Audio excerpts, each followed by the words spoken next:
جب اسپین میں چھری اور نیزوں سے ہزاروں بیل ہلاک ہو جاتے ہیں اور اذیت دیتے ہوئے کہتے ہیں یہ تو کھیل ہے، اور جب ڈنمارک میں ہر سال سینکڑوں افراد ہزاروں ڈولفن کو قتل کر دیتے ہیں، یہاں تک کہ سمندر کا رنگ سرخ ہو جاتا ہے، وہ کہتے ہیں کہ یہ ایک تہوار مرجان ہے، اور جب یہودیوں کا ایک گروہ ہزاروں مرغیوں کو پتھروں پہ مار دیتے ہیں، وہ اپنے عقیدے کے مطابق اسی طرح ان کے گناہ معاف ہو جاتے ہیں۔ وہ کہتے ہیں عقیدہ اور مذہب، اور جب عیسائی بھارتی پرندوں کو ذبح کرتے ہیں نئے سال کے دن، اور اس کو وہ اپنا مقبول کھانا کہتے ہیں، لیکن جب مسلمان خدا کے لیے کسی جانور کو قربان کر کے اتنا احتیاط برتتے ہیں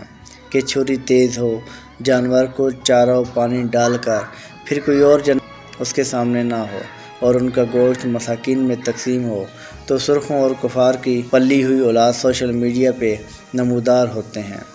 اور کہتے ہیں کہ قربانی سے بہتر ہے یہ رقم مساکین کو دی جائے۔ اس کی وجہ یہ ہے کہ اسلام دین حق ہے اور حق سے شیطانوں کو تکلیف ہوتی ہے۔ ویڈیو اچھی لگے تو لائک اور شیئر ضرور کیجیے گا۔